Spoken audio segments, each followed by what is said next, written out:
Évangile de Jésus-Christ selon saint Matthieu, chapitre 6, versets 7 à 15.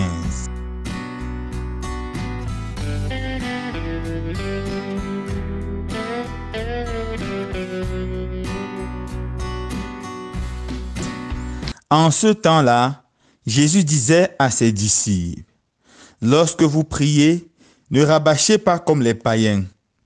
Ils s'imaginent qu'à force de paroles, ils seront exaucés. Ne les imitez donc pas, car votre Père sait de quoi vous avez besoin avant même que vous l'ayez demandé. Vous donc, priez ainsi.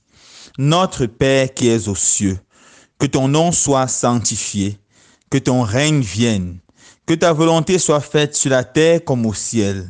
Donne-nous aujourd'hui notre pain de ce jour. Remets-nous nos dettes, comme nous-mêmes nous remettons leurs dettes à nos débiteurs. Et ne nous laisse pas entrer en tentation, mais délivre-nous du mal. Car si vous pardonnez aux hommes leurs fautes, votre Père céleste vous pardonnera aussi. Mais si vous ne pardonnez pas aux hommes, votre Père non plus ne vous pardonnera pas vos fautes. Acclamons la parole de Dieu. Louange à toi, Seigneur Jésus.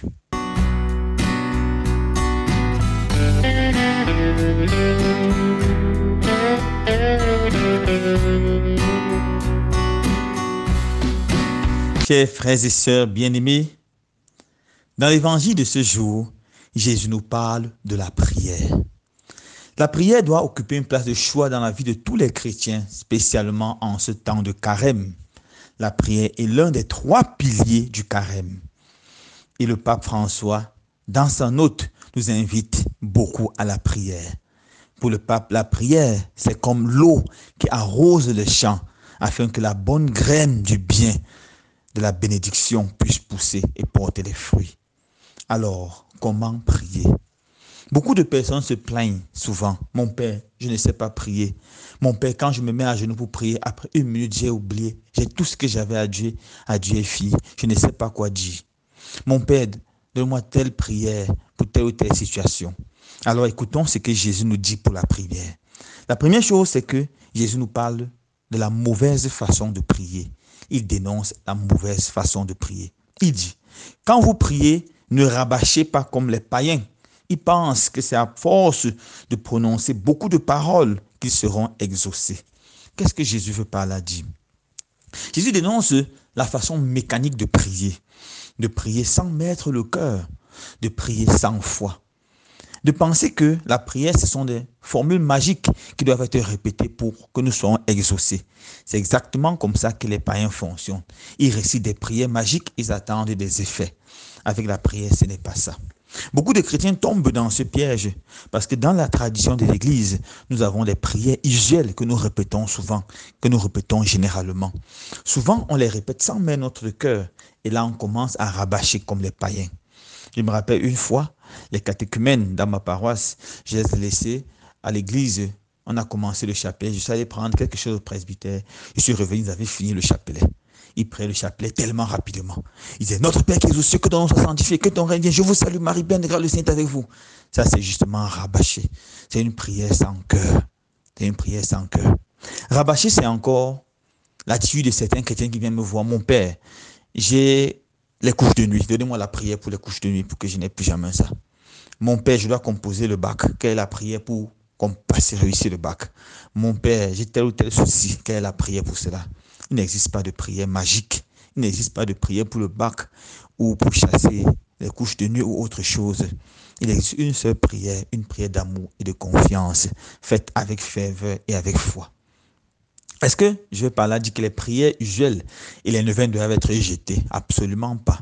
Elles doivent être utilisées, mais avec sagesse. Et comment les utiliser avec sagesse? Les utiliser comme entraînement à la prière.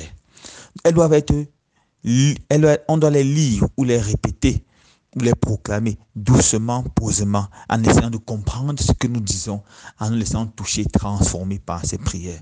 Voilà la première des choses pour pouvoir bien utiliser ces prières afin de ne pas rabâcher. Deuxièmement, Jésus apprend le Notre Père. Notre Père, plus qu'un Prière, plus qu'une prière à réciter, c'est un modèle de prière, une façon de prier. Et cette prière commence justement par le mot le plus important, notre Père. Notre Père. Dans cette prière, il est question d'entrer en relation avec un Dieu qui est Père et qui nous aime. Ce Dieu est le plus grand, le plus fort, le plus puissant, mais il est notre Père et il nous aime. Ça, c'est le plus important, entrer en relation avec notre Père. Ça me rappelle l'histoire de ce grand empereur romain qui, après une grande victoire, est retourné à Rome. Il était accueilli par toute la population qui l'acclamait et les soldats. Puis il allait s'asseoir à l'estrade et personne n'avait le droit de s'approcher. Alors un tout petit enfant a commencé à forcer pour avancer. Et un soldat lui a dit, mon ami, tu ne peux pas passer. Est-ce que tu sais qui est là? C'est le grand empereur. Et l'enfant a regardé, il a souri, il a dit, mais c'est mon papa. Et effectivement, c'était son papa. Immédiatement, le soldat a laissé l'enfant entrer. Il a laissé jeter dans les bras de son papa. Bien que ce papa était le grand, le puissant empereur, c'était son papa. Notre Père, c'est notre papa. Dieu, c'est notre papa. Et il nous aime. C'est avec cette conviction qu'on doit s'approcher de lui. Il nous aime tellement qu'il connaît tous nos besoins. C'est pour ça que la prière commence par la louange. On n'a pas besoin d'abord de présenter nos besoins. On doit d'abord le célébrer.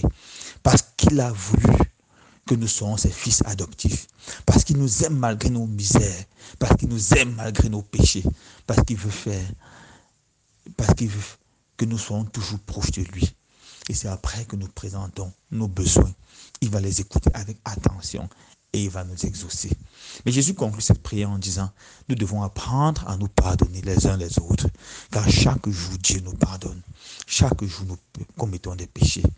Et oui, mes frères et sœurs bien-aimés, que c'est dur de pardonner. Que c'est dur de pardonner. Qui parmi nous n'a pas encore été blessé ou ne continue pas à être blessé par ceux qu'il aime? Ce temps de carême, c'est aussi un temps de pardon. Souvent, il est difficile de pardonner, mais je vous en prie, mes frères et sœurs, au moins désirez pardonner. Priez et demandez au Seigneur la grâce de pardonner. Car, comme disait le pape Jean-Paul II, qui offre le pardon reçoit la paix. Et qui offre le pardon s'ouvre à la grâce de Dieu, à la bénédiction du Seigneur. Que le Seigneur fasse de nous des hommes et des femmes de prière, qui nous apprennent à nous approcher de lui et à le reconnaître comme un Père aimant. Loué soit Jésus-Christ.